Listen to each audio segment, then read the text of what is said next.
So, ప్రభువైన యేసుక్రీస్తు నామంలో శుభాలు. అండ్ ఈరోజు దేవుని యొక్క ప్రణాళిక ఏంటి? దేవుని యొక్క ఆలోచన ఎలా ఉంది? అంటే ఏం మాట్లాడాలి? అంటే దేనికోసం చెప్పాలి?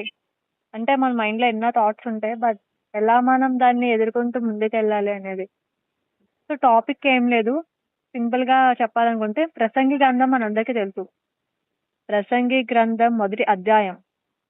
సో, చాలా విశేషత దాన్నేమంటారంటే చాలా క్లీన్ అండ్ క్రిస్టల్ క్లియర్‌గా ఉంటది. ప్రసంగి గ్రంథం మొదటి అధ్యాయంలో.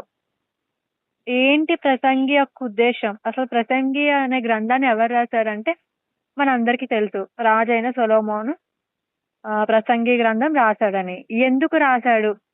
మొదటి అధ్యాయంలోనే మనకి చాలా బాధ, వేదన కలుగుతది. ఎందుకు బాధ, వేదన కలుగుతదంటే మొదటి ఒక అధ్యాయం మనం చదువుతున్నప్పుడు అక్కడ మనకి ఏం కనిపిస్తుందంటే బాధ, వేదన, దుఃఖం, వ్యర్థం ఇంకా ఏమంటారు గ్రీవింగ్ అంటే మనోదుఃఖం, మనోవేదన కనిపించడం ఇవన్నీ అంటే స్టార్టింగ్ ఏదైనా మన బుక్ చదవాలనుకుంటే చదివితే మనకి ఎలా కనిపించాలి?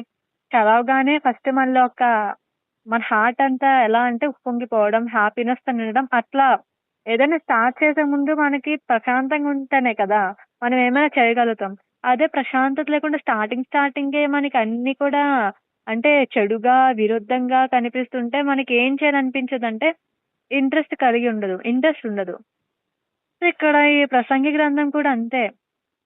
ప్రసంగి యొక్క ఉద్దేశ్యం ఏంటంటే, రాయడం ఒక ఉద్దేశ్యం ఏంటంటే, ఆల్రెడీ నేనింత సంపాదించుకున్నా గానీ అదంతా ఒక జీరో. ఏం లేదు. శూన్యం తప్ప ఏం కనిపించట్లేదు. మొత్తం అంతా వ్యర్థమైపోయింది. నా జీవితమే ఒక వ్యర్థం అని చెప్పి అంటున్నాడు. ప్రసంగికారుడు. ప్రసంగి రాసిన సొలొమోన్. అంత జ్ఞాని ఈ మాట చెప్పడం ఏంటి? మనం ఎంతో మందిని చూస్తుంటాం. ప్రపంచంలో జ్ఞానవంతులుంటారు. గనులుంటారు. చాలా మంది రిచ్ పర్సన్, వెల్తియస్ట్ పర్సన్స్ ఉంటారు. సో, వీళ్ళందరూ మనకి కనిపిస్తుంటారు. వీళ్ళు చూసినప్పుడు మన మనసులో ఏమనిపిస్తదంటే, వీళ్ళు హ్యాపీగా ఉన్నారు కదా! మంచి డబ్బులొస్తున్నాయి. చక్కగా కారుల్లో తిరుగుతున్నారు. చేతిలో మంచి సెల్ ఫోన్ ఉంది యూజ్ చేయడానికి. పోర్టబుల్ టీవీ ఉంది. ఎల్ఈడీ టీవీ ఉన్నాయి. ఏసీ ఉంది. కారుంది. మంచి బంగ్లాలున్నాయి. మంచి లైట్స్ ఉన్నాయి. అంటే మన యొక్క ఆలోచన ఎలా అంటే స్పిరిచువల్‌గా కాదు. అంటే లోక సంబంధంగా అంటే వరల్డ్‌లీగా ఆలోచిస్తున్నాం. ఎలా ఆలోచిస్తున్నాం? అంటే మనం ఒక మనిషిని చూసి ఆ మనిషిలో ఉన్న క్వాలిటీస్ మనకు తెలుసుకోకుండానే ఆ మనిషి కోసం మనం అంచనా వేయడం. అంటే వరల్డ్‌లీగా అంచనా వేయడాలు. తెలియకుండా మాట్లాడడం. అంటే చూడ్డానికి మంచిగున్నాడు, అందంగా ఉన్నాడు, లేదా చూడ్డానికి బాగున్నాడు, మంచి ఫిజిక్ ఉంది. చూడ్డానికి బాగా సంపాదించిన ఆస్తిపరులో ఉన్నాడు. వీళ్ళకేముంటది సుఖంగానే ఉంటారు గదా! సో, ఇట్లాంటివి ఆలోచనలన్నీ మన మైండ్‌లోకొచ్చేస్తుంటాయి ఆటోమేటిక్‌గా. Because we are thinking in worldly manner. But we are not thinking in a spiritual manner. So, స్పిరిచువల్‌గా నువ్వు ఆలోచించేటప్పుడు నీకు వాళ్ళ లోపాలు కనిపిస్తాయి. మరి నువ్వు స్పిరిచువల్‌గా ఆలోచిస్తున్నావా లేదా అనేది మనకెలా తెలుస్తుందంటే ఇలాగే. ప్రసంగి గ్రంథం రాసిన సొలొమోను మంచిగా ఒక రాజకుమారుడు. ఎవరు రాజకుమారుడంటే ఈ రాజు ఎవరంటే దావీద్. అంటే డేవిడ్ ఒక రాజు. ఒక రాజు పుట్టినవాడే బెత్షెబకి పుట్టినవాడే ఈ సొలొమోన్. సొలొమోన్ తర్వాత అభిషేకం చేసిన తర్వాత అన్ని అధికారాలు, రాజ్య అధికారాలు మొత్తం ఆస్తి, అంతస్తు మొత్తం అంతా సర్వం అప్పగించేస్తాడు దావీదు. లాస్ట్ డేస్‌లో తనున్నప్పుడు. అంటే మరణానికి దగ్గరగా అవుతున్న టైంలో సొలొమోన్‌కి అప్పగిస్తాడు మొత్తం అంతా కూడా. అంటే కుమారుడికే కదా ఆస్తులు అప్పగిస్తారు. సో, జనరల్‌గా అప్పగిస్తాడు. కొడుకు కూడా మంచిగానే తల్లి చెప్తది. "నువ్వు మద్యం తాగినోళ్ళతో స్నేహం చేయకు. చెడుగా తిరిగినోళ్ళతో స్నేహం చేయకు. వ్యభిచారం చేసిన వాళ్ళతో నువ్వు సంబంధాలు పెట్టుకోకు" అని చెప్పి సామెత గ్రంథం 30 అధ్యాయంలో కనిపిస్తుంటది. 31లో కూడా. సో, చదువుతుంటే చరిత్ర అంతా కూడా వేరుగా ఉంటది. సో, ఎందుకు తల్లి ఈ మాట చెప్తుందంటే ఆల్రెడీ ఇవన్నీ జరిగాయి వాళ్ళ లైఫ్‌లో. వాళ్ళ తండ్రి లైఫ్‌లో జరిగింది. ఏంటి? వివాహాలు చేసుకోవడం, దేవుడికి కావాల్సిందంటే దేవుడికి నచ్చిన పని చేయకుండా తనకు నచ్చినట్లు జీవించడం. ఇవన్నీ కూడా చేయడం. తర్వాత దేవుడికి దూరం అవ్వడం. తర్వాత ఏం చేశాడు? మళ్ళీ రిపెంట్ అయ్యాడు. రిపెంట్ అయ్యి దేవుడికి ప్రార్థిస్తూ దేవుడు ఆ పాపాలన్నీ క్షమించాడు. తర్వాత తరాలు మారుతున్నా గానీ ఆ కర్స్ అనేది పోలేదు. బిడ్డ చనిపోతాడు కదా పుట్టగానే. తర్వాత ఇక్కడ సొలొమోన్ పుడతాడు. తర్వాత ఇవన్నీ జరుగుతాయి. ఇవన్నీ తెలిసిన విషయాలే. బట్ దేవుడు జ్ఞాపకం చేస్తున్నాడు ఏంటంటే, నువ్వు దేశం అంటే మనం బయట దేశం ఎట్లా ఉంది? ఏ పరిస్థితిలో ఉంది? జనాలెలా ఉన్నారు? వాళ్ళెలా నడుస్తున్నారు? వాళ్ళ తీరేంటి? వాళ్ళ మాటలేంటి? వారి వైపు చూడొద్దు, దృష్టి పెట్టొద్దు అంటున్నాడు. బట్ మనం దృష్టి ఎక్కడ పెట్టాలంటే బైబిల్ మీద, అది రాసిన ఒక పరిశుద్ధాత్మ మీద మన దృష్టి ఎప్పుడు పెట్టాలని చెప్పి దేవుడు అంటున్నాడు. మరేం చేశాడు ఈ సొలొమోన్ అంటే టెంపుల్ కట్టించాడు. టెంపుల్ కట్టించడం ఫస్ట్ టెంపుల్ ఏంటి యెరూషలేంలో దేవస్థానం ఒక టెంపుల్ కట్టిస్తాడు. కట్టించిన తర్వాత అది 7 సంవత్సరాలు పైన అవుతది. 7 సంవత్సరాలు కట్టడానికి 7 సంవత్సరాలు పడతది. కట్టాడు, అన్నీ చేస్తాడు, కన్‌స్ట్రక్ట్ చేస్తాడు, అన్నీ చేస్తాడు. నువ్వు దేవుడిది గుడి కడితే ఏంటి? కట్టడం వల్ల ఉపయోగం ఏంటి? అంటే నువ్వు సరిగ్గా లేనప్పుడు కట్టించి నువ్వేం చేయగలుగుతావు? ఏం చేస్తావు? అంటే టెంపుల్ బయటన బాగుంటే ఓకేనా? టెంపుల్ లోపల అది అక్కడ ఎలా జరుగుతుంది, ఎలా ఉంటుందనేది ఇంపార్టెంట్ కాదా? అయితే చూడ్డానికి టెంపుల్ బాగుంది, అందంగా ఉంది. అందరం వెళ్తున్నాం టెంపుల్‌లోకి, ప్రార్థిస్తున్నాం, ఇవన్నీ గడుపుతున్నాం, అన్నీ చేస్తున్నాం. బట్ దేవుడంటాడు పై రూపం లక్ష్య పెట్టొద్దు. అంతరంగాన్ని పరిశీలించేవాడు ఆయన కాబట్టి అంతరంగాన్ని పరిశీలిస్తాడు. మన చర్చికెళ్ళగానే చూసేది చర్చి రంగుల్ని, చర్చి అందాన్ని, చర్చిని ఎలా పొగడాలా అని చూస్తుంటాం. బట్ చర్చిలో కొన్ని కొన్ని జరుగుతుంటాయి. దాన్ని మనం గ్రహించాలంటే అందుకే మనకేం కావాలంటే స్పిరిచ్యువల్ నాలెడ్జ్ ఇంపార్టెంట్. స్క్రిప్చర్స్ అంటే బైబిల్ యొక్క వచనాలన్నీ కూడా పిన్ టు పిన్ మనకు తెలియాలి. సో, ఈ సొలొమోన్‌కి అంత జ్ఞానవంతుడు కదా! దేవుడు అంత జ్ఞానం ఇచ్చాడు కదా! నాకేం కావాలి అడుగు సొలొమోన్ అని చెప్పి దేవుడు అడిగితే ఏమంటాడు సొలొమోను? నాకు జ్ఞానం కావాలి, జ్ఞానం ఇవ్వంటే దేవుడు అంటే హెస్టేట్ కాలేదు. నీకెందుకు జ్ఞానం అని దేవుడు అడగలేదు. నువ్వు అడిగావు వెంటనే నీకేమిచ్చాడు? జ్ఞానం ఇచ్చాడు. మరి నీకు జ్ఞానం ఇచ్చినప్పుడు ఆ జ్ఞానంతో నువ్వేం చేయాలి? మంచిగా టెంపుల్ కట్టిచ్చావు. ఆ టెంపుల్‌కి ఏం చేయాలో, ఏం కావాలో అది నువ్వు చెయ్యాలి తర్వాత. ఎక్కడెక్కడి నుంచో ఏవేవో తెప్పించావు. క్రిస్టల్స్ తెప్పించావు, స్టోన్స్ తెప్పించావు, రకరకాల వుడ్స్‌ని తెప్పించావు. అన్నీ అలంకారం చేసావు. అంటే నీ శరీరం అంతా అలంకారం చేసుకున్నావు గానీ, నీ హృదయంలో శుద్ధి అనేది లేదు. అంటే క్లీన్‌నెస్ అనేది లేదు. శరీరం బయటికి రూపం ఎంత అందంగా కనిపించినా లోపల కుళ్ళుతోని, సెల్ఫిష్‌నెస్‌తోని వీటితోని మనం నిండి ఉంటే, పై రూపం ఎంత అందంగా ఉన్నా లోపల గుణం చెడ్డదైనప్పుడు ఏం చేసినా గానీ ఫలితం ఉండదు. సో, పొగిడినోళ్ళు పొగుడుతూ ఉంటారు. బట్ మన అంతరంగం ఏంటనేది దేవుడు చూస్తాడు. ఈ సొలొమోన్ కూడా ఇదే చేశాడు. అన్నీ కట్టించాడు, పెళ్లి చేసుకున్నాడు. దేవుడేం చెప్పాడు? అన్య వివాహాలు చేసుకోవద్దు. వేరే వాళ్ళ పర్సన్‌ని పెళ్లి చేసుకోవద్దు. దేవుడు చూపించే వారినే దైవికంగా ఉన్నవారినే పెళ్లి చేసుకోవాలి అని చెప్తే అంటే జ్ఞానవంతుడనే స్త్రీ తన ఇల్లు ఎలా కట్టుకోవాలో తనకు తెలుస్తది. మూఢురాలు ఏం చేస్తది? ఊడ పీకుతదంట. అంటే ఈయనకి జ్ఞానం ఇచ్చాడు గదా! మరి జ్ఞానం ఇచ్చినప్పుడు మరి జ్ఞానంతో ఆలోచించి వివాహం చేసుకోవాలి కదా! ఎందుకు 700 మందిని పెళ్లి చేసుకొని మళ్ళీ 300 మందిని ఎందుకు పెళ్లి చేసుకున్నాడు? మళ్ళీ 700లో అందరూ కూడా ఏంటి? రాయల్‌గా ఉన్న స్త్రీలనే. అంటే రాజరికం అంటారు గదా! ఈ రాజుల కూతుర్లు, కుమార్తెలు 700 మంది చేసుకున్నాడు. వారితో వచ్చిన వేరే వాళ్ళు 300 మంది. సో, వీళ్ళు చేసుకున్నాడు. అంటే ఎవరికి ఉపయోగం? అంటే అంత జ్ఞానం ఇచ్చినప్పుడు, ఆ జ్ఞానంతో నువ్వేం చేస్తున్నావు? అంటే నీకు ఆలోచన లేదు. జ్ఞానం వస్తే ఫస్ట్ ఏమొస్తదంటే, అన్నీ జయించొచ్చు, అన్నీ చెయ్యొచ్చు అనే ఒక ఆలోచన అంటే అదొక నమ్మకంలోకెళ్ళిపోతుంటాం. బట్ దేవుడు ఏం చెప్పాడో అది చేయడానికి మనం ముందుకు వెళ్ళం. బికాజ్ మనకి జ్ఞానం ఎక్కువైపోతే మన కంటికి అందుకే కళ్ళుని జాగ్రత్తగా చూసుకోమని అంటాడు ప్రసంగి గ్రంథంలో స్టార్టింగ్ అధ్యాయంలోని. అంటే ఎలా అంటే, నువ్వు కష్టపడుతున్నావు గానీ, కష్టానికి తగిన ప్రతిఫలం నీకు రావాలి కదా! ఈ ప్రతిఫలం ఎప్పుడొస్తది? ఎప్పుడు ప్రతిఫలం నీకు పొందుకుంటావంటే, ఆ ఒక్క పనిని సంపూర్ణంగా నువ్వు ఆ పనిని నువ్వు పర్ఫెక్ట్‌గా చేస్తున్నప్పుడు మాత్రమే నీకు ప్రతిఫలం ప్రాఫిటొస్తది. అంటే నువ్వు ఆ పని చేయలేనప్పుడు నీకు ప్రాఫిట్ రాదు. నువ్వు చేసినా సరే నీకేమనిపిస్తదంటే, అయ్యో! నేను సరిగ్గా చేయలేదని ఒక రిగ్రెట్ ఉంటది. ఒక గిల్ట్ ఉంటది. సో, ఈ గిల్ట్, రిగ్రెట్ ఈ 2 కూడా ఉండకూడదు. ఒక పని చేసామంటే పర్ఫెక్ట్ ఉండాలి. What ever it may be ఏది చేయవు. జాబ్ చేస్తావా? టీచింగ్ చేస్తున్నావా? ఏది చేస్తున్నావు? చర్చ్‌లోని క్లీనింగ్ చేస్తున్నావా? What ever you want to do it. But perfection అనేది ఉండాలి. లోపల నుంచి రావాలి అది. ఎవరో చూస్తున్నారని చెప్పి చేయడం కాదు. ఈ సొలొమోన్ కూడా అంతే. దేవుడు చూస్తున్నాడని చెప్పి భయం పోయిందేమో. చేసుకోద్దంటే అందరిని ఎవరిని చేసుకున్నాడు? ఈ ఐడల్ వర్షిప్పర్స్‌ని చేసుకున్నాడు. అన్య స్త్రీని వివాహం చేసుకొని ఏమనుకున్నాడంటే, నేనే వారిని ఇటువైపు తిప్పుతాను. అంటే నా వైపు ఈ దేవుడి వైపు నేను తిప్పుకుంటాను. సో, అందుకే నేను చేసుకున్నా గానీ నాకేం కాదన్నట్లు ఆలోచించి గర్వం వచ్చేసింది. సో, మనకుండకూడదు ఏంటంటే ఫస్ట్ థింగ్ గర్వం ఉండకూడదు. సో, గర్వం వచ్చింది. అన్నీ వచ్చాయి. గర్వం వస్తే ఇంక అన్నీ వచ్చేస్తాయి ఆటోమేటిక్‌గా. అహంకారం వస్తది. సో, ఇవేవి మనలో ఉండకూడదు. మనకు కావాల్సిందేంటంటే గుణం కావాలి. మంచి గుణం కావాలి. సరైన ఆలోచన విధానం కావాలి. హంబల్‌నెస్ కావాలి. జెంటిల్‌గా ఉండాలి. మనలో అంతా ఏం కనిపించాలంటే శుద్ధిగా కనిపించాలి. అంటే గుడ్‌గా ఉండాలి. సో, సొలొమోన్‌కి వన్స్ ఇదంతా వచ్చిన తర్వాత ఏం కనిపియలే. అంటే కళ్ళంతా ఒక్క ఒక్క ఒక రోజున అంటే ఒకానొక టైంలో స్పిరిచ్యువల్‌గా ఉండే కళ్ళు అంటే నేత్రాలు దేవుని యొక్క ఇచ్చిన నేత్రాలు స్పిరిచ్యువల్ ఆత్మీయ నేత్రాలు ఉండేవి కాస్త ఏంటయిపోయాయంటే గుడ్డితనం కలగజేస్తుందన్నట్లు గుడ్డితనం అయిపోయింది. ఎవరిని పడితే ఆళ్ళు పెళ్లి చేసుకుంటున్నాడు. అన్య దేవతలకి టెంపుల్ కట్టాడు. మరి అందరికి టెంపుల్ కడుతుంటే ఈ టెంపుల్ యెరూషలేం టెంపుల్ కట్టినదానికి దేవుడు ఉంటాడా? ఉండడు. ఎందుకుంటాడు? నువ్వు అక్కడ ఈ టెంపుల్ కడుతున్నావు. ఆ దేశానికెళ్తున్నావు అక్కడ ఒక టెంపుల్ కడుతున్నావు. అంటే నీ యొక్క హార్ట్‌లో నువ్వేవో టెంపుల్ కడుతున్నావు.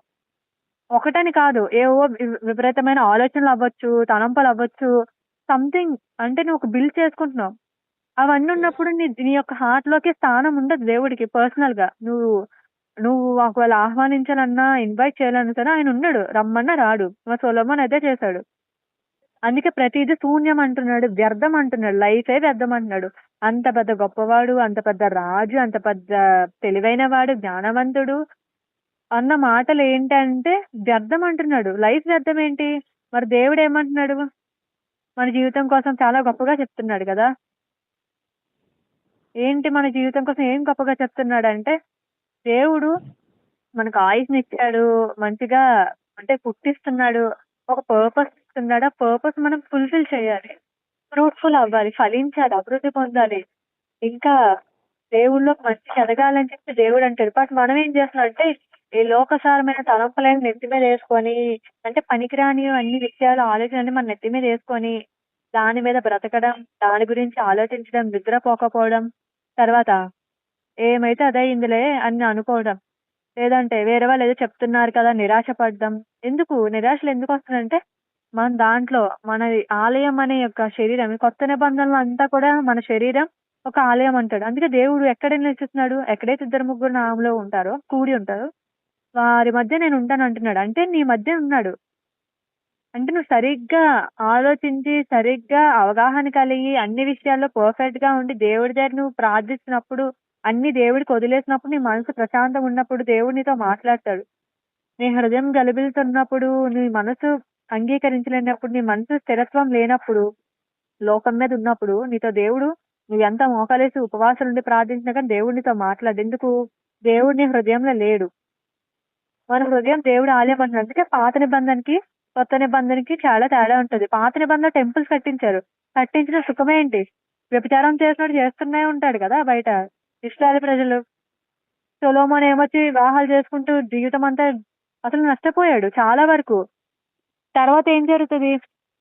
మళ్ళీ ఆ టెంపుల్‌ని వేరేవాళ్ళొచ్చి నాశనం చేస్తే తర్వాత మళ్ళీ వేరేవాళ్ళొస్తారు. ఎవరు? ఇజ్రా గ్రంథం మనం చూసుకుంటే సిరియా రాజు వచ్చి మనకి టెంపుల్ కట్టిస్తాడు కదా! బబులోను సామ్రాజ్యం అంతా చెరపట్టినప్పుడు. తర్వాత ఇద్దరు ప్రవక్తలొస్తారు. ఎవరు? హగ్గయి వస్తాడు. జకరయా వస్తాడు. వీళ్ళొచ్చి టెంపుల్ కట్టించడం. మళ్ళీ దానికొక 10 సంవత్సరాలు, 8 సంవత్సరాలు పడతది. గ్యాప్ అసలు 70 సంవత్సరాల గ్యాప్. సో, నువ్వు చూడు చిన్న చిన్న విషయాల్ని నువ్వు ఎంత దూరం చేసుకుంటున్నావు. అంటే మళ్ళీ 70 సంవత్సరాల వరకు టెంపుల్ లేదంటే వాళ్ళప్పుడు ఎవరిని ఆరాధించుంటారు మరి? దేవుడు అందుకే అంటాడు. చేస్తే అంటే మనం చేస్తే దేవుడి పనైనా చేయాలి. అటైనా ఉండాలి, ఇటైనా ఉండాలి. అటు ఇటు కాకుండా మధ్యలో ఉంటే ఏమవుద్దంటే ఇలాంటి నష్టాలే కొని తెచ్చుకుంటాం. మన చేతుల్లో తెచ్చుకునే దాన్ని ఎవరు ఏం చేయలేరంటారు. సో, సొలొమోన్ కూడా అంతే కదా! లాస్ట్‌కి చచ్చిపోయినప్పుడు మరి ఆయనకి రక్షణ వచ్చిందో లేదో నాకు తెలియదు. ఒక్కొక్కళ్ళు వచ్చింది అంటారు. కొంతమంది హెవెన్‌కెళ్లారు అని కొంతమందంటారు. But there is no detail information about Solomon. But నేనే చెప్పగలను. నిజంగా మనస్ఫూర్తిగా దేవుడి దగ్గరికొచ్చి మన తప్పులు ఒప్పుకున్నప్పుడు, రిపెంట్ అయినప్పుడు దేవుడు ఖచ్చితంగా తప్పులు క్షమిస్తాడు. నువ్వు రిపెంట్ కాకుండా అదే తప్పుని నువ్వు ఇంకా చేస్తూ చేస్తూ ఎళ్ళావంటే దేర్ ఈస్ నో రిపెండెన్స్. నువ్వెంత ఏం చేసినా తలకేసి నేల కొట్టుకున్నా there is no repentance. Because God will never accept these all things. అసలు దేవుడు చెప్తాడు. కొన్ని కొన్ని చెప్తాడు చేయమని. మనం అవే చేయాలి. సొలొమోన్ మొత్తం అంతా ఆ ప్రసంగి గ్రంథం చదువుతున్నప్పుడు అవే వస్తది. ఒక అమ్మాయిని చూసి, ఆ అమ్మాయి అందాన్ని చూసి పడిపోయా. ఆ అమ్మాయి కళ్ళు చూస్తే ఇట్లా ఉంటది. ఇట్లా అంటే వర్ణిస్తూ, వర్ణిస్తూ రాసినాడు. అంటే లోకంలో సుందరంగా కనిపించేవి, బ్యూటిఫుల్‌గా, వండర్‌ఫుల్‌గా కనిపించేవన్నీ అంత మంచివి కాదని చెప్పి దాని ఉద్దేశ్యం. దేవుడు అంటాడు కదా! ఎప్పటికైనా లోకం నాశనం అవ్వాల్సిందే. తిరిగి మళ్ళీ కొత్త భూమి, కొత్త ఆకాశం కడతానంటున్నాడు దేవుడు. మరిక్కడ ఉన్న దాని గురించి మనం ఇంత కష్టపడ్డం ఎందుకు? ఇంత నిరాశ పడ్డం ఎందుకు? ఒకరోజు ఖచ్చితంగా ఏదో ఒక రోజు చనిపోతాం. అది దేవుడి చిత్తం ఉంటే. బలవంతంగా చనిపోవడం వేరు, దేవుడి చిత్తంతో చనిపోవడం వేరు. దేవుడి చిత్తంతో చనిపోయినప్పుడు ఎట్లా అనిపిస్తది? ప్రశాంతంగా ఉంటది. ఆయనతో పాటు మనం కలిసుంటాం, నివసించే ఒక ఛాన్స్ మనకుంటది. అన్యుల్లా కాదు. బట్ ఆ ఛాన్స్ నువ్వు చిదిమేసుకుంటే దానికి దానికి తోడు దేవుడు చెప్పిన ప్రతి మాట నువ్వు పాటించకుండా మనకు నచ్చినట్లు చేస్తే మనం ఏం చేయలేం. సొలొమోన్‌లాగా అయిపోతది లైఫ్. తర్వాత అంతా అనుకుంటాడంట. ఎంత శ్రమ పడినా వేస్టే, ఎంత కష్టపడినా వేస్టే, ఎంత జ్ఞానమున్నా వేస్టే. చచ్చిపోయినోడు కనిపిచ్చడు, కల్లోకి రాడు. అలాగే బతికున్నోళ్ళు మనం చూడలేము అన్నట్టు మాట్లాడుతూ చెప్తుంటాడు ప్రసంగి. స్టార్టింగ్ అధ్యాయం అంతా కూడా అదే. ఎందుకు మన లైఫ్ ఎందుకు నాశనం చేసుకుంటున్నాం? దేని వైపు ఆకర్షితం అవుతుంటాం. అంటే ఏదో ఒకటి అట్రాక్ట్ చేస్తూ ఉంటది. బట్ ఆ అట్రాక్షన్ నుంచి మనం బయటకి రావాలంటే డైలీ టు డైలీ లైఫ్ మనకి దేవుడితో ఫెలోషిప్ అనేది చాలా ఇంపార్టెంట్ అండ్ చాలా ముఖ్యం. ఫెలోషిప్ లేకుండా మనం ఏం చేయాలనుకున్నా గానీ అది వ్యానిటీ అంటున్నాడు. అంటే వ్యర్థం అంటున్నాడు. అంటే నీ హార్ట్ ఇప్పుడు పెయిన్‌తో నిండుంది. చాలా భారంగా ఉంది. ఎవరికీ చెప్పుకోలేని స్థితిలోని ఒక విధమైన భారం కలిగి ఉన్నాం. అంటే అంటే ఎవరు లేరు. Nobody is there to share your grief. ఎవరికి పంచుకోవడానికి నీ యొక్క భారం చెప్పుకోవడానికి ఎవరు లేరు. బికాజ్ ఇఫ్ యూ సే అంటే లైక్ ఇప్పుడు నువ్వు ఎవరితోనో ఫ్రెండ్‌తో చెప్పినావనుకో, ఫ్రెండ్ వింటాడు. ఓకే. తర్వాత నిన్ను హేళన చేస్తాడు. ఒకవేళ మీ రిలేటివ్స్ ఆర్ కజిన్స్ చెప్పావనుకో, you will be weak. But you will not become a strongest person కదా! సో, వీక్ అయిపోతావు. అంటే నీలో ఉన్న బలం రోజు రోజుకి క్షీణించిపోతది. ఎందుకు అందరికి చెప్తున్నావు. బట్ నువ్వు చెప్పాల్సింది ఎవరికి చెప్పాలి? అంటే మనకి మధ్యలో ఒక ఆయనున్నాడు. ఎవరు ఆయనంటే జీసస్ క్రైస్ట్. ఆయనకి నువ్వు చెప్పాలి.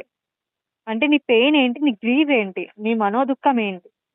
నీ యొక్క బాధేంటి? నీ భారమేంటి? నీ బర్డెన్స్ ఏంటున్నాయి? నీ బర్డెన్స్ ఎవరు చెప్పాలి? దేవుడు చెప్పాలి. బట్ దేవుడిని వదిలేసి అందరి చుట్టూ తిరుగుతూ, అందరికి చెప్తా ఉంటే నథింగ్ విల్ కమ్. ఎంప్టీ హ్యాండ్స్‌తో ఉంటాం అంతే. చేతుల్లో ఏముండదు.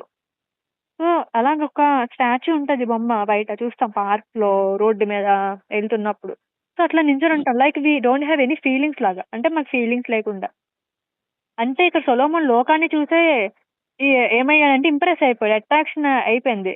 అంటే పై రూపాలు చూస్తున్నాడు. బిల్డింగులు చూస్తాడు, చెట్లు చూస్తాడు. బట్ దాని నుంచి వస్తున్న దాన్ని చూడట్లే. One day it will be collapsed కంప్లీట్‌గా. ఒక ఎర్త్‌క్వేక్ వచ్చిన ఆర్ సంథింగ్ ఒక బిగ్ సునామీ అట్లా వచ్చినప్పుడు everything will be collapse. Nothing will be there in the earth అన్నమాట. సో, మరి నువ్వు అప్పుడు ఏం చేయాలి? అలాంటి సిట్యుయేషన్ నువ్వు ఫేస్ చేసినప్పుడు నువ్వేం చేయాలంటే దేవుడిని ప్రార్థించాలి. దేవుడిని అడగాలి. ఈ సిట్యుయేషన్‌ని తప్పించు. నన్ను బయట పడే. నువ్వు చెప్పినట్టు నేను వింటాను అని చెప్పి దేవుడికి మనం నమ్మకం కలిగేలాగా మనం ఉండాలి, ప్రవర్తించాలి. బట్ మనం కూడా కొన్ని కొన్ని సార్లు ఆ నమ్మకాన్ని మనం ఏం చేస్తామంటే వదిలేస్తుంటాం. Because of our situation, circumstances ఏం ఫేస్ చేస్తున్నామనేది నీకు దేవుడికి మధ్య తెలుస్తది. But we don't know anything about people. అంటే we don't know about what's going on in your heart or mind something అవన్నీ మాకు తెలీదు. బట్ దేవుడు బయలుపరిచినప్పుడు మాత్రమే ఏవైనా తెలుస్తుంటాయి. సో, అంత గొప్పవాడే ఇలా అంటున్నాడంటే మనమెంత ఏపాటి వారం కదా! గడ్డి పువ్వులాంటి వారం అంతే.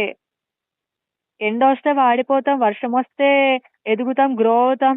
మళ్ళీ ఎండొస్తే పడిపోతాం, ముళ్ళ కంపలో పడితే సగం వరకు ఎదుగుతాం, సగం మళ్ళీ కిందకెళ్ళిపోతాం. బికాజ్ సరైన గ్రోత్ అనేది లేదు మన యొక్క స్పిరిచ్యువల్ లైఫ్‌లో. సరైన ఫెలోషిప్ లేదు. దేవుడితో ఎప్పుడు అంటకట్టి ఫలించాలి. ఎలా ద్రాక్ష తీగల వలె ఉండాలి. ద్రాక్షవల్లి యేసుక్రీస్తు అంటాం. తీగలంటే మనం.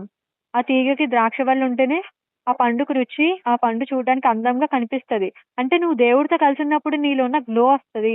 అందంగా కనిపిస్తావు. అంటే బయట సౌందర్యం కాదు, లోపల సౌందర్యం కోసం దేవుడు చెప్తున్నాడు. బయట సౌందర్యం ఎప్పటికైనా నాశనం అయిపోతది. డిసీజ్ వచ్చినప్పుడు లేదా ఏమైనా వస్తే గాని సంథింగ్ ఏదైనా మన బాడీలో రాకూడదొచ్చినప్పుడు కంప్లీట్‌గా మన ఒక బాడీ ఉన్న ఆ గ్లోనెస్ అంతా పోతది. బట్ దేవుడితో జీవించినప్పుడు ఆ గ్లోనెస్ ఎప్పటికి ఉంటది. ఆ గ్లోతో మనం జీవిస్తాం. ఆ ఒక హంబల్‌నెస్‌తో ఉంటున్నాం. ఆ జెంటిల్‌నెస్‌లో మనలో దేవుడు కనిపించాలి. అంటే క్రైస్ట్ కనిపించాలి. What you want to do it. But అక్కడ గ్లోరిఫై చేయాలి ఎవరినంటే దేవుడిని గ్లోరిఫై చేయాలి. బట్ సొలొమోన్ దేవుడిని గ్లోరిఫై చేయలే. టెంపుల్స్ కట్టించాడు, పూజలు చేశాడు. తర్వాత ఐడిల్స్‌ని అక్కడ ఏం చేస్తాడు బిల్డ్ చేశాడు. చాలా 1, 2 అని కాదు. చాలా చేశాడు. చాలా కొన్ని వేల టెంపుల్ ఎక్కడికెళ్తే అక్కడ వివాహం చేసుకోవడం, ఒక టెంపుల్ కట్టడం, ఒక ఐడిల్‌ని అక్కడ స్టాచ్యూని అక్కడ బిల్డ్ చేయడం, వర్షిప్ చేయడం ఇదే కంటిన్యూస్ పని. మరి నీకిచ్చిన వర్క్ ఏది? అంటే దేవుడు ఒక వర్క్ ఇచ్చాడు. నీకు టెంపుల్ కట్టమని ఇస్తే నువ్వేం చేసావు? మరి దానికి తగిన చేసావా? ఇప్పుడు రాజు ఎలా ఉంటే వెనక ఉన్న సైన్యం ప్రజలు కూడా అట్లనే తయారవుతారు. అంటే ఫౌండేషన్ స్ట్రాంగ్‌గా ఉంటేనే పిల్లర్ స్ట్రాంగ్‌గా ఉంటేనే ఇల్లు నిలబడతది. పిల్లర్ స్ట్రాంగ్‌గా లేకుండా ఉంటే పిల్లర్ స్ట్రాంగ్‌గా లేకపోతే ఇల్లు పడిపోతది. అందుకే ఎన్ని సార్లు రీచెక్ చేస్తారు. పిల్లర్ ఏసినప్పుడు చూస్తారు. కాంక్రీట్ ఏసినప్పుడు చూస్తారు. అండ్ ఈవెన్ కడుతున్నప్పుడు కూడా అన్ని పర్ఫెక్ట్‌గానే వాటర్ ఏస్తే తడుపుతారు. బట్ డే టు డైలీ లైఫ్‌లో నువ్వు వాటర్ ఏస్తున్నావా? అంటే నీ స్పిరిచువల్ లైఫ్ వాటర్ ఏస్తున్నావా? వాటర్ అంటే హోలీ స్పిరిట్ ఏస్తున్నావా? బైబిల్ అనేది వర్సెస్ అనేవి చదువుతున్నావా? అది నీకు హెల్ప్ అవుతుందా? సో, ఎవ్రీథింగ్ ఈస్ ఆహ్, ఏమంటారంటే కష్టం హార్డ్ బట్ పాసిబుల్ అవుతది. ఎప్పుడు? మనం చేస్తున్న పనిలోనే. ఎప్పుడైతే మనం దగ్గరగా ఫెలోషిప్‌లో దగ్గరికి వెళ్తున్నప్పుడు everything will be possible. There is no hardships nothing will be there. But నిన్ను చెప్తున్నాడు సొలొమోన్ అసలు అంత జ్ఞానం ఇస్తే వేస్ట్ చేసుకున్నాడు. అదే మనకు ఆ జ్ఞానం ఇస్తే మనం ఇంకా ఎక్స్‌ట్రా చేస్తాం. ఏంటి ఎక్స్‌ట్రా చేస్తామంటే ఎవరు బబులోను ఒక గోపురాన్ని ఎలాగ నిర్మిస్తారు? అత్యాస. అత్యాస వచ్చేస్తది. గర్వం వస్తది. గర్వంతో బబులోను గోపురాన్ని స్థాపిస్తారు. ఆకాశం అంటే ఎత్తుగా కడతాడు. ఎవరు? నిమ్రోదు. ఏమైంది లాస్ట్‌కి అంతా కడితే ఇవన్నీ చేస్తే దేవుడు ఒక్క మాటతో మొత్తం అంతా కొలాప్స్ చేసాడు. సో, ఈ రోజు నీ లైఫ్ కొలాప్స్ అవ్వకుండా ఉండాలి అంటే మనం చేయాలంటే ప్రతి రోజు కూడా నీ యొక్క స్పిరిచువల్ లైఫ్‌కి వాటర్ అనేది ఉండాలి. అంటే పరిశుద్ధాత్మ అనేది నీలో ప్రవహిస్తూ ఉండాలి. నీరు వలె జీవనదులు పారుతున్నట్టు పారాలి నీ కడుపులోని. అది నిన్ను ఏం చేయాలంటే ప్రతిసారి కూడా నిన్ను జీవింపజేయాలన్నమాట. నీ కడుపులోంచి వస్తున్న ప్రతి ఒక్క మాట వల్ల అది ప్రతీది కూడా ఒక మొక్క చనిపోయిన మొక్కని నీ నోటితో నువ్వు బ్రతికించొచ్చు. ఈవెన్ డాగ్స్ చచ్చిపోయిన డెడ్ బాడీ దగ్గర కూడా. నీకంత అథారిటీ పవర్ ఇచ్చాడు. బట్ ల్యాక్ ఆఫ్ నాలెడ్జ్ వల్ల ఏమవుతదంటే ఆ ఉన్నది కూడా పోగొట్టుకుంటాం. అంటే మాకన్నీ తెలుసనుకుంటాం కదా! ఈ తెలుసనేదే బిగ్గెస్ట్ మిస్టేక్ అన్నమాట. దేవుడికి తెలిసినంతగా మనుషులకు తెలీదు. బట్ దేవుడికి తెలిసినంతగా మనకి తెలిస్తే మనం ఇంకా వేరే రేంజ్‌లో ఉంటాం. అందుకే దేవుడు కొంతమందికి ఒక్కొక్కడు ఒక్కొక్క జ్ఞానం ఇస్తాడు. అన్నిట్లో దేవుడు ఏం చేస్తాడంటే డెవలప్‌మెంట్ అనేది చేయడు. కొన్ని కొన్ని దాంట్లో స్ట్రగల్ చేస్తాడు. సఫరింగ్స్ ఇస్తాడు. ఆ సఫరింగ్స్‌లోని బ్లెస్సింగ్ ఇస్తాడు. ఒక డోర్ ఓపెన్ చేస్తాడు. అసల ఆయన మన గురించి ప్రణాళికలు వేరు, ఆలోచనలు వేరు. మొత్తం అన్నీ కూడా అన్నీ వేరు, వేరు, వేరు డిఫరెంట్ ఉంటది.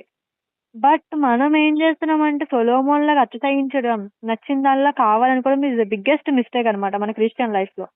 సో, ఎక్కువ మనం ఏం చేయకూడదంటే ఆశ పడకూడదు.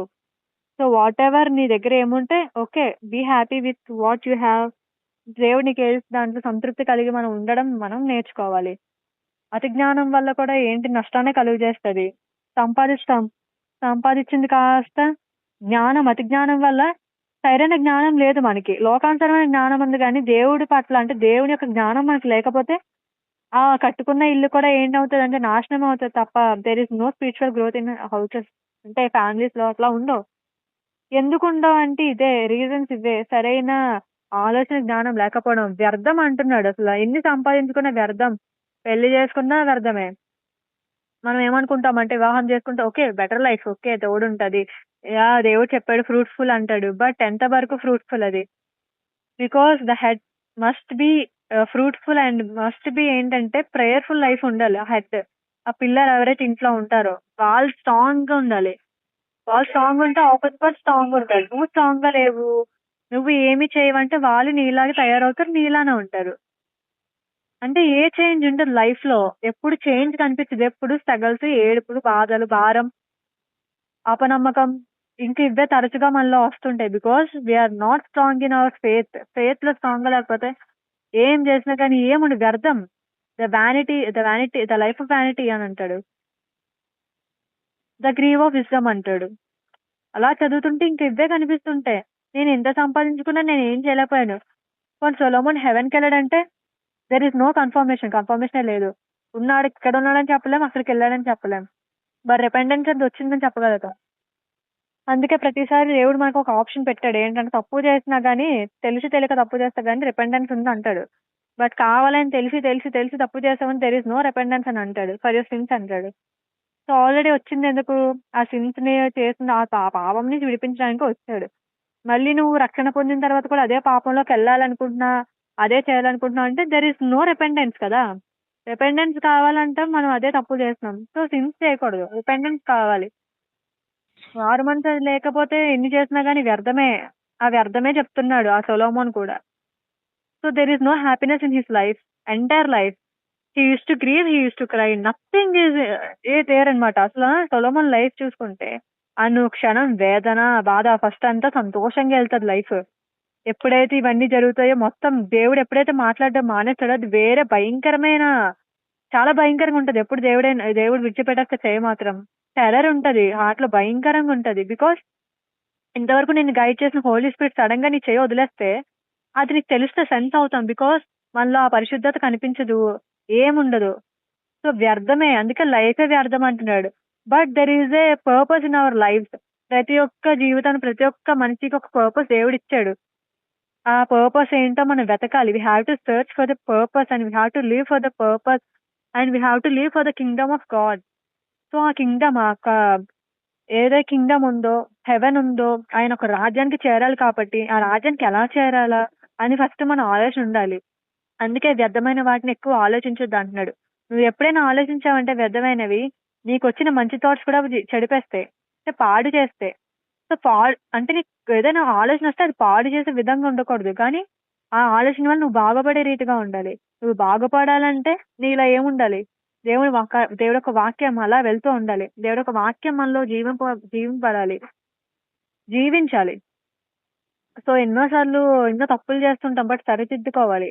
బట్ రిపీటెడ్‌గా చేసామంటే దేర్ ఈస్ నో అసల అసలేముండదు. రిపెండెన్స్ ఉండదు. ఏముండదు. అందరూ ఇప్పుడు నార్మల్ క్రిస్టియన్స్ ఉంటారు. బిలీవర్స్ ఉంటారు. నాన్ బిలీవర్స్ ఉంటారు. ఆ క్రిస్టియన్స్‌లోనే. బట్ వాళ్ళు చర్చికెళ్తారు. మనం వెళ్తాం. వాళ్ళకి మనకి తేడా ఉండదు కదా! వాళ్ళు పాటలు పాడతారు. మనము పాడతాం. వాళ్ళు వాక్యం చదువుతారు. మనము చదువుతాం. వాళ్ళు వర్షిప్ చేస్తారు. మనము వర్షిప్ చేస్తాం. వాళ్ళు ప్రార్థిస్తారు. మనము ప్రార్థిస్తాం. మరి వారికి మనకి తేడా ఏంటి? వాళ్ళు నడిచిన దారిలోనే మనము నడుస్తున్నాం. అదే కదా! వాళ్ళు నడిచిన దారిలో మనం నడిస్తే మనకేంటి ఉపయోగం? నువ్వు ఇన్ని చేసినా గాని దేవుడికి నచ్చినట్లుగా జీవించకపోతే వ్యర్థం అంటున్నాడు దేవుడు. వ్యర్థమే అంటున్నాడు. ఏది పట్టుకున్నా వ్యర్థం కింద అయిపోతది. సో, అలా వ్యర్థం అవ్వకూడదు. మన జీవితం ఎప్పుడు ఫలించాలంటే, ఫలించే కొమ్మలాగా ఉండాలంటే, దేవుడు ప్రతి దాంట్లో మనం ఏం చేయాలంటే ముందు పెట్టాలి. గ్లోరిఫై చేయాలి, ముందు పెట్టాలి, అడగాలి. తర్వాత గైడ్ చేయమని అడగాలి, వే అడగాలి. He is a way maker కదా! He is a way maker కనుక ఆయన వే ఏంటో కనుక్కోవాలి. వే తెలుసుకొని జీవించాలి. మన గమ్యం ఏంటో దేవుడు చూపిస్తాడు. మనం కోరుకున్న గమ్యం మనం వెళ్ళామంటే అక్కడే గోతిలో పడిపోతాం. సో, అలానే మనం వెళ్ళకూడదు గదా! సో, మనం స్వయం కృషితో సంపాదించుకున్నయి ఏదో కొంచెం ఉంటది. అది అక్రమంగా సంపాదించింది ఏది కూడా నిలవదంటారు కదా! గాసిప్స్ చేయడం గాని, ఏమైనా కానీ ఇలాంటి వ్యర్థమైన పనులే చేస్తా ఉంటాం. వాడికి మంచి ఆపర్చునిటీ వచ్చింది. నాకు మంచి ఆపర్చునిటీ అసలు ఈ ఆలోచనలన్నీ కూడా లోకానుసారమైన ఆలోచనలు. అసలా దేవుడికి సంబంధించిన ఆలోచనలే కావు. సో, దేవుడెందుకో హెచ్చరిస్తున్నాడు. వ్యర్థమైన వాటి గురించి ఎక్కువ ఆలోచించొద్దు. ఏ టైంలో ఏం జరగాలో ఒక సీజన్ ఉంటది. ఒక పర్పస్ ఉంటదని ఇక్కడ మన ప్రసంగి గ్రంథంలో ఉంటది. ప్రతి దానికి ఒక టైం ఉంటది. ప్రతి దానికి ఒక సీజన్ ఉంటది. అది వర్షం పడ్డానికైనా, ఎండ కాయడానికైనా, సూర్యుడు ఉదయించడానికైనా, మబ్బులు రావడానికైనా ప్రతి దానికి ఒక సీజన్ ఉంటది. ఆ సీజన్ తగినట్టు అవి వెళ్తున్నాయి. అంటే దేవుడు లోకాన్ని మంచిగా ఏం చేశాడు? క్రియేట్ చేశాడు. అంటే సృష్టించాడు. సృష్టి తన పని తనది చేసుకుంటూనే ఎళ్తుంది. మొక్క పెరుగుతుంది. నువ్వు నీళ్ళేస్తున్నావా రోడ్డు మీద పడే చెట్లకి? వెయ్యవు. బట్ పెరుగుతుంది. బికాజ్ ఆ రోజు దేవుడు క్రియేట్ చేశాడు. అది పెరుగుతూనే ఉంది గానీ తగ్గడం నీకు కనిపించదు. అందుకే రోడ్డు మీద కనిపించే చెట్లకి ఇంట్లో పెంచుకోవడానికి చాలా ఇది ఉంటది. అపురూపంగా పెంచుకుంటాం. ప్రేమగా చూసుకుంటాం. బట్ ఆ ప్రేమగా చూసుకునేదే ఆ మొక్క ఏంటి వాడిపోవడము, చనిపోవడము ఏదో అంటే సౌందర్యాన్ని చూసినా గాని దాని లోపల ఉన్న లోపాన్ని నువ్వు చూడలేకపోతున్నావు.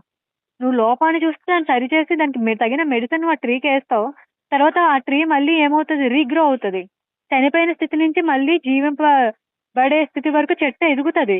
ఎందుకు?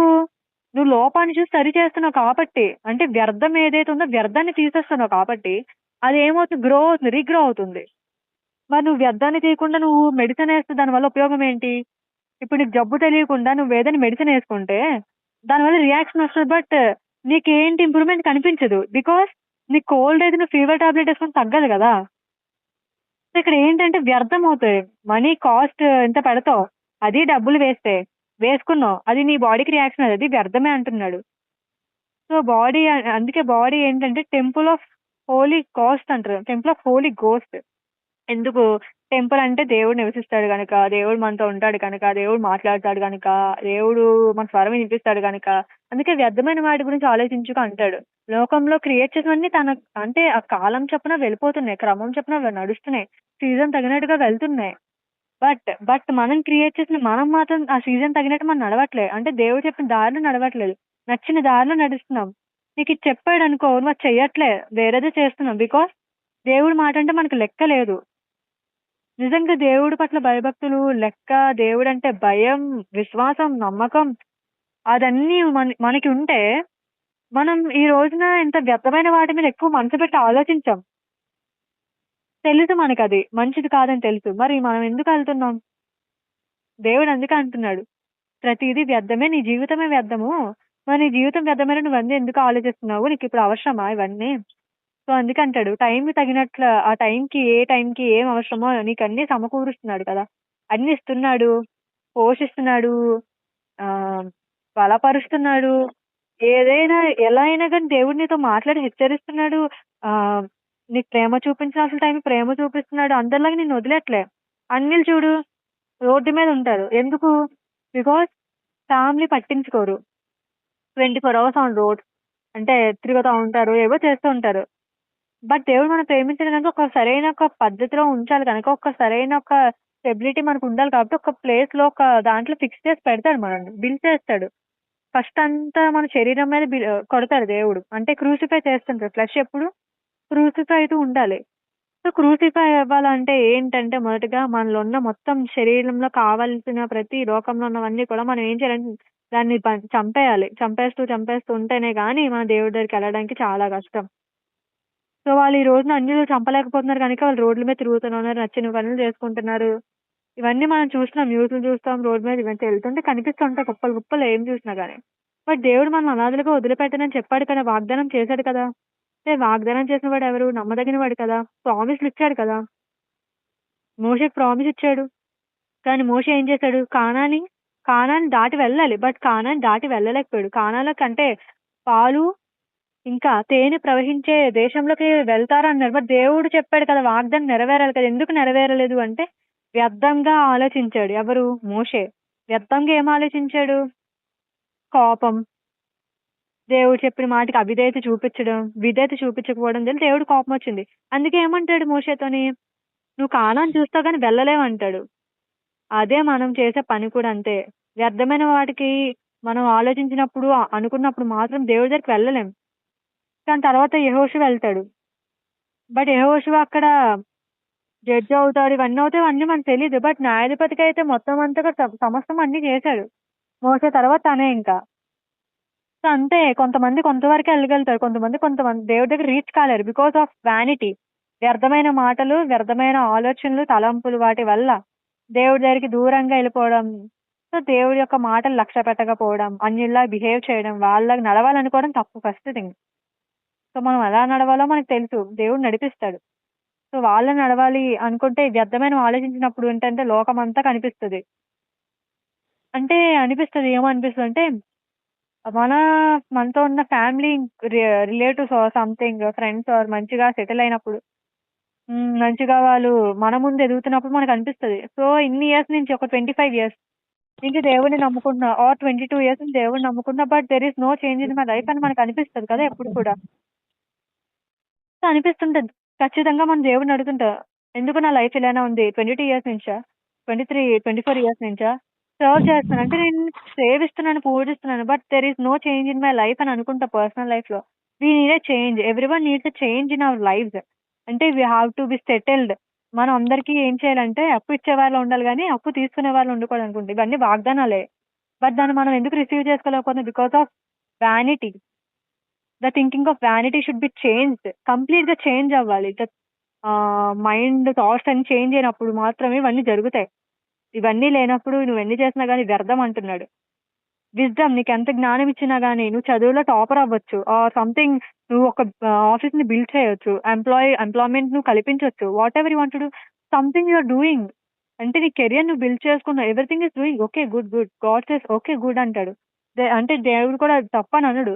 బట్ నువ్వు అన్నిటికి ప్రాధాన్యత ఇస్తున్నావు గానీ, దేవుడికి నువ్వు ప్రాధాన్యత నువ్వు ఇయ్యట్లేదు.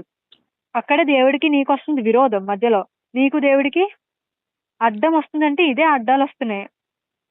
మనం చేసే ఈ ఆలోచనలు గాని, ఎదగాలనుకోవడంలో తప్పు లేదు. కట్టుకోవాలనుకో దేవుడు ఆశీర్వదిస్తాడు. బట్ ఏంటంటే దేవుడి చిత్త ప్రకారంగా ఆయన గ్లోరిఫై చేయాలి. వ్యర్థమైన వాటి మీద పెట్టకూడదంటాడు. So nowadays people are always think about their worldly life, but there is no spiritual life in their personal life. They don't even pray. They don't even pray. Nowadays, Christians are very busy in their personal lives. But ఏంటంటే complete గా దేవుడిని చెయ్యక వదిలేశారు. అందుకే అందుకే వ్యర్థంగా అయిపోతున్నారు. చాలా మంది క్రైస్తవులే తాగుతూ తిరుగుతూ ఉంటారు కదా రోడ్ల మీద. ఏవో చేస్తుంటారు ఇంకా. ఇవన్నీ ఎందుకు వ్యర్థమైనవి అంటే, నీ లోకం అంటే నీ కళ్ళందుకు వ్యర్థమైన దాని మీద ఉంది. ఆత్మీయంగా నీ నేత్రాలు ఓపెన్ అవ్వలే. అంటే ఓపెన్ కాలేదు. సో ఆత్మీయ నేత్రాలు ఉన్నప్పుడు ఏంటంటే వ్యర్థమైనది ఏంటో, చెడేంటో, మంచి ఏంటో మనకు అర్థమవుతది, తెలుస్తది. దేవుడు చూపిస్తాడు. సో వన్స్ నువ్వు ఒక వ్యానిటీలోకి వెళ్ళి ఆల్ ఆర్ వ్యానిటీ అంటాడు. సో ప్రతిదీ వ్యర్థం అంటాడు. లైఫ్ వ్యర్థమే, పెళ్లి చేసుకోవడం వ్యర్థమే, ఫ్యామిలీ అన్ని వ్యర్థం అంటాడు. బికాజ్ ఒకసారి చచ్చిపోతే మనకి ఎవరు గుర్తుండరని చెప్పి ప్రసంగి గ్రంథం మొదటి అధ్యాయంలో ఉంటది. We can't even see your family face or remember, కనీసం గుర్తు పెట్టుకోమంట. సో దేవుడిని చెప్పిస్తున్నాడు అంటే ఇన్ని మాట్లాడుతున్నాడు. సో ఒకసారి మనం ఆలోచించుకోవాలి రాత్రికాల సమయంలో దేవుడు ఎందుకని ఇంత కఠినంగా మాట్లాడుతున్నాడు అనేది. వ్యర్థమైన దాని గురించి ఏదైనా ఆలోచిస్తున్నావేమో కానీ వద్దంటున్నాడు. దేవుడు దీనికన్నా శ్రేష్టమైనది ఇవ్వాలనుకుంటున్నాడు, ఇస్తాడు. కాబట్టి వ్యర్థమైన వాటి విడిచిపెట్టాలి.